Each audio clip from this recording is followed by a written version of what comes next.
Hello, impact makers. This is Amelia Hirschfield here.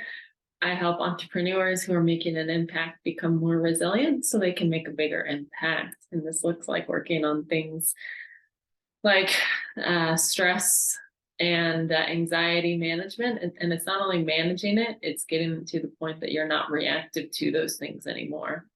And I do that by combining your Myers-Briggs type and your inner child work to create a really beautiful way that is understanding who you are, getting to the point of getting to the point quickly so you can get the results you want rather than continue to sit with the frustration. And something that a lot of people can struggle with, a lot of people get tripped up with. I used to for a very long time, and that's wishing people didn't have the emotions. You know, there are lots of things going around. There's lots of advice going around, like, don't feel that. Emotions are bad. Emotions make you make bad decisions. Emotions are not helpful. And I tried to do that for a long time. I thought that if I could get to the point that I didn't have emotions or wasn't affected by emotions, then I could be a lot stronger because I wasn't jerked around so much, right? Because if you have emotions about your business, about things not going well, about frustrations in life, and we all have frustrations, doesn't matter what level you get to, things aren't ever going to be perfect, right? It's like you're going to have emotions, unexpected things are going to happen, and it's like what do you do in those situations, especially when you're emotional, right? Things are going to pop up.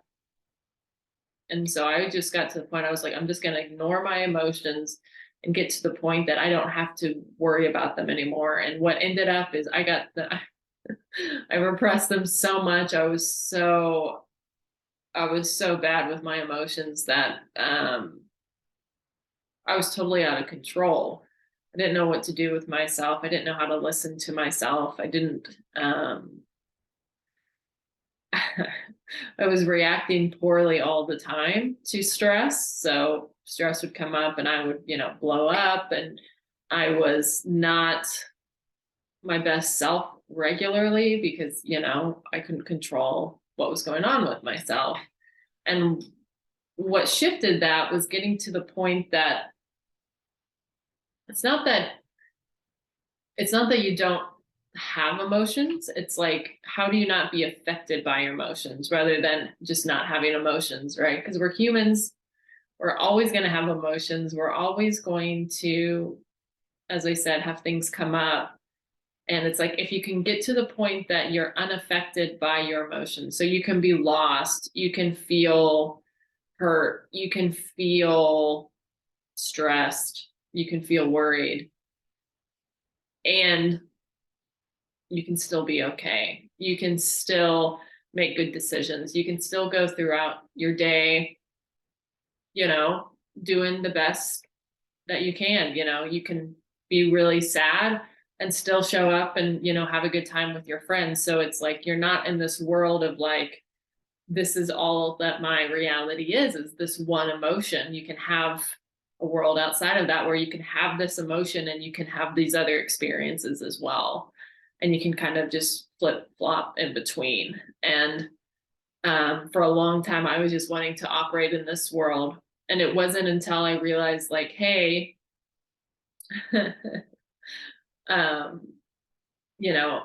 let's get to the point that I can feel what I'm feeling and still know and trust myself that I'll be okay with that. So it doesn't mean that I'm out of control. It doesn't mean that things aren't going to work. It doesn't mean that I'm having a hard time. It doesn't mean that that hard time's going to last forever. It can't. I shouldn't have said it doesn't mean I'm having a hard time. It could mean that I'm having a hard time, but that doesn't have to be my entire reality, right? My entire reality doesn't have to be I'm having a hard time. And often when people that I see in myself, it's like when they don't have this problem, their emotions just continue to beat them up and continue to beat them up and continue to beat them up and have significant problems in their relationships because they're not listening to themselves and then like blowing up on other people. And then they feel bad about it later on. They make bad decisions, often impacting their business.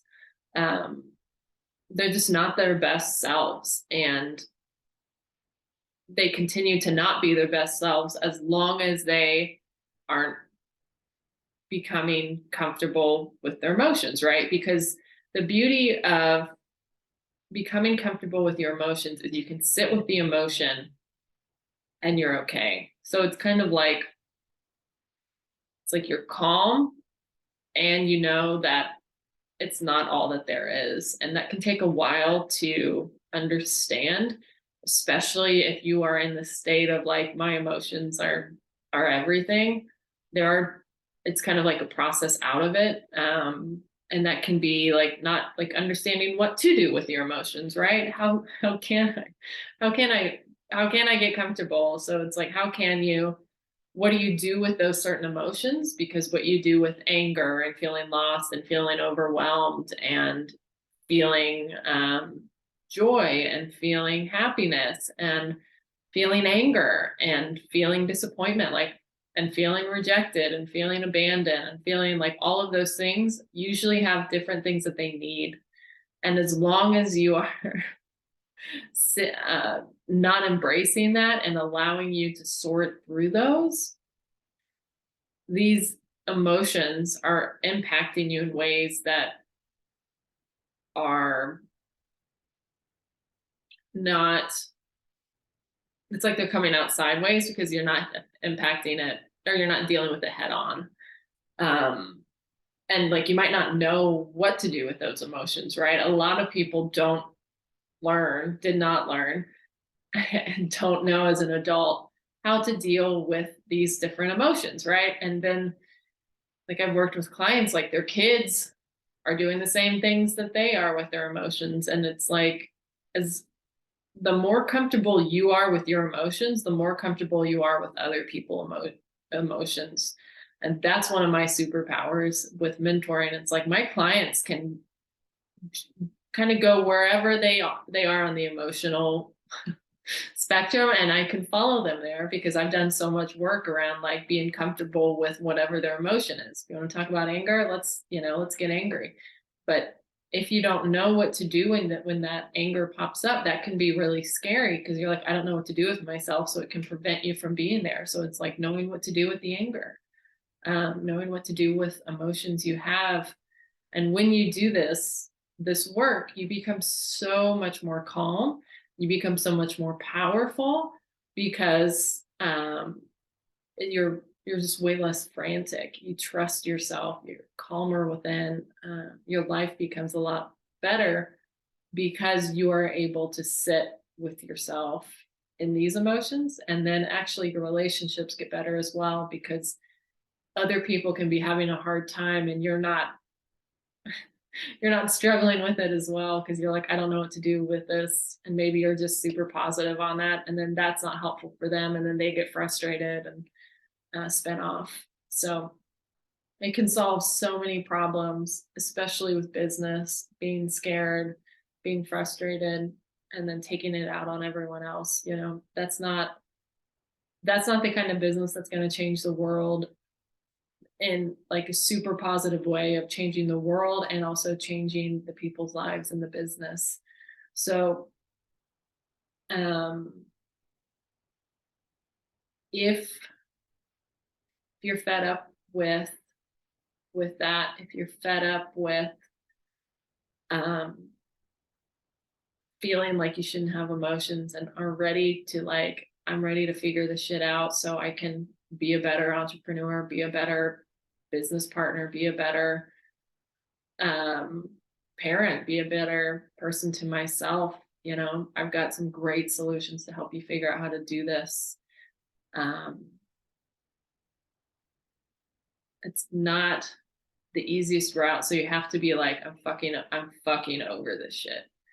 because it's going to be uncomfortable. And but you know, my clients are brave, they're willing to lean into the work, and I'll work you through that as soon as fast as we can, because there's so much beauty on the other side. So if you're interested in that, direct message me on social media. I put my links in the about section of my YouTube info, so that can be found there. And if not, I will see you on the next video.